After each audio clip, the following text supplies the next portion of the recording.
Will this Ravens offense have the same success this season that we've seen? Most definitely. Most definitely. Most definitely, for sure. It seems like yesterday when Joe Flacco was the starting quarterback, and we were sitting there saying that the Ravens have this young QB in Lamar Jackson, and we're not sure what type of quarterback he's going to be, and then he takes over. But let's take it back to 2019 when he was the starter.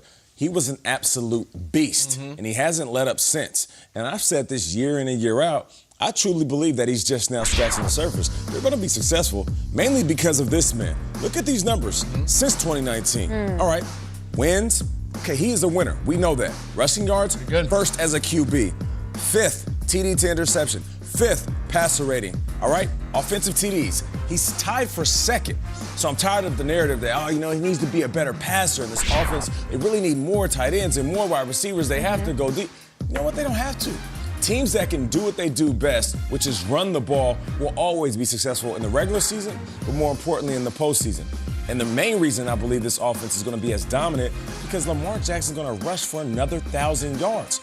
He is the first quarterback to have multiple 1,000-yard seasons, and he is not going to give up on that superpower that he has on the field.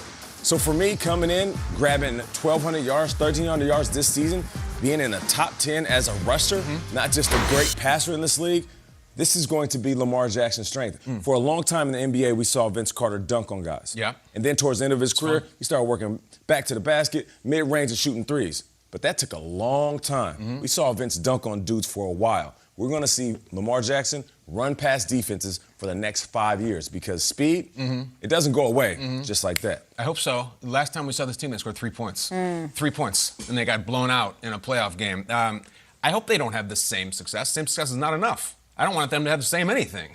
The problem with the Ravens they have is that if in Lamar's career, we're showing all these numbers, Lamar has one game where he has a double-digit comeback, where the Ravens got behind and Lamar said, let's go, and we get him. And the only time he's ever done that was his very last win. They got down 10 points to the Titans in the playoffs, and Lamar ran like a vapor trail through the middle of the field, and they won and they come back. He's the one time he's done that. Mahomes has done it 5 times. Mahomes has done it 3 times in the playoffs. I just think the running thing is great until you get behind.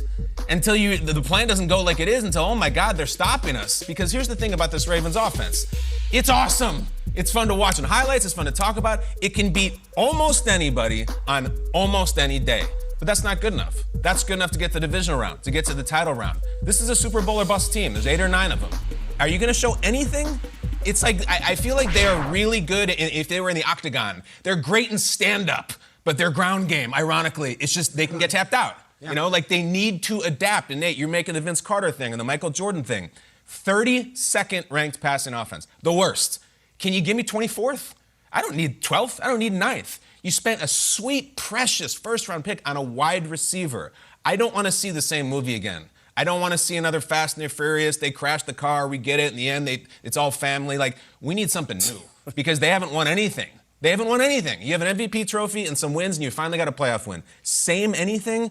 Can they just march out that same offense, Peter, and win a Super Bowl? To quote Lamar, I doubt it, dude. I doubt it, dude. I like the dude part. And Lamar kind of was like, all right, no, I haven't heard that, but I doubt it, dude. And I appreciate that. But the NFL is like trends. And what happens a lot of times is you see something for a season, defensive coordinators get in the lab and they spend all summer, and then by week 1, it's like, oh, they've solved what we do. And we saw it with the Wildcat. We saw it with what Robert Griffin used to do.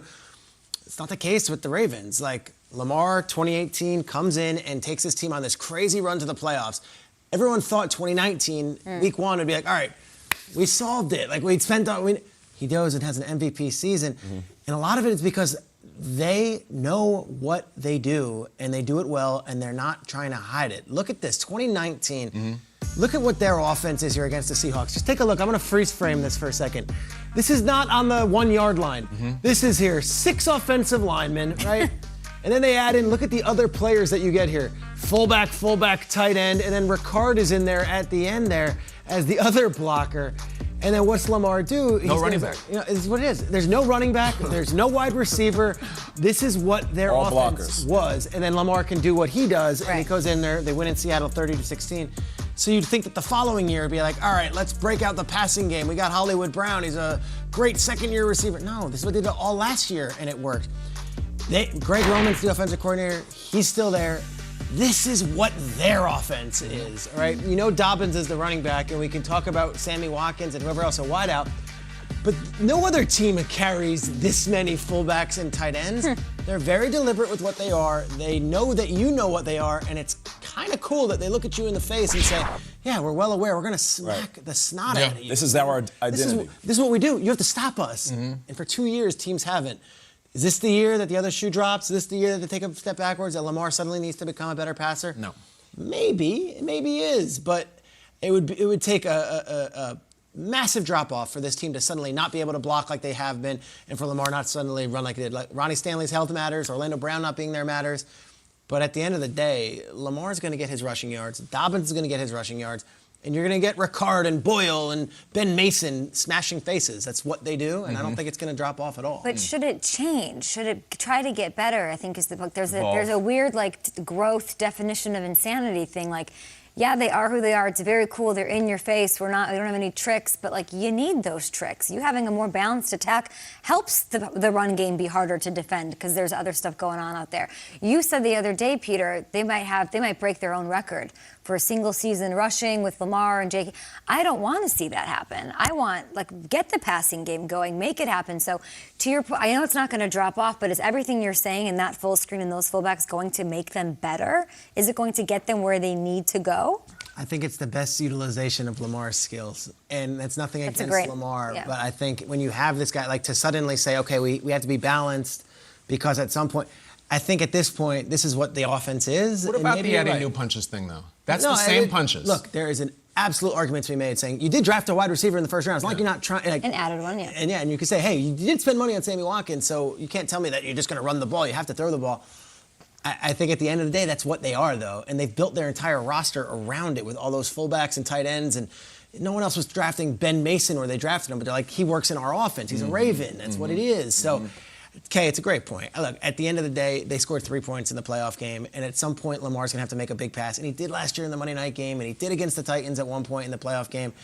But this is not like every other offense. They are a unicorn. They run their own thing, and it is smash mouth. And it works in the regular season. It works great. Number one. My concern is, okay, they went 12-5 and they lost in the divisional round. This team, the expectations are higher. 12-5, it's fine. It's just the 3 teams, okay, in the playoffs that in the AFC that we all really like, I think. Kansas City, Buffalo, and Tennessee.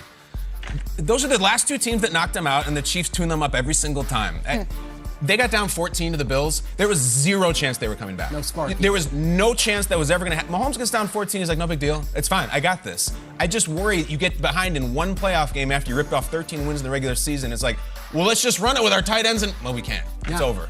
And it's a fair We need point. some lightning. It's a fair point. What's the 3rd and 12 factor with Lamar? Nate, Is it defend Bateman? Lamar's passing run because I can't say that Lamar's going to come out there and light up the skies if he has to. That's just not what he is. 30 seconds. Well, I don't need to defend Lamar's passing arm because he's a good passer. Is he? They just don't- I mean, he's certainly not one of the best in the They league. don't ask him. Well, they don't ask him to pass the ball. So just like we're talking about Baker Mayfield and the Browns, we keep bringing up his touchdown to interception ratio. He has Nick Chubb and Kareem Hunt in the backfield. So we can't compare him to Patrick Mahomes or even Josh Allen. But what I'm saying is if he has the same punch, okay, he doesn't need to add combinations if he's increasing his punching power. So if they're adding elements that's going to make this run game even stronger and defenses can't handle it, we'll see what happens again in the playoffs. Why aren't they passing then? I don't know. If he's got the arm and he can, why wouldn't they want a multi-dimensional attack? It's what everybody in the NFL wants. And then their strengths, obviously his strengths is what they do in bolster. Why can't they get the pass game going if he can do it? I just feel like they go into each game knowing that they want to run the ball. Yeah. And then when they face a team that has their game plan set on stopping the run, they have a tough time adjusting. The coaches have to do a better job adjusting in the postseason. I would argue all that running the ball, all it is, that's why they never down by double digits. They just control. No, I know for sure. It's a good problem to have. That's their strategy. So you're not going to fall behind 21 points if you've got a huge time possession advantage. But what happens if you do? That's You know trouble. what I'm saying? The AFC playoffs are brutal.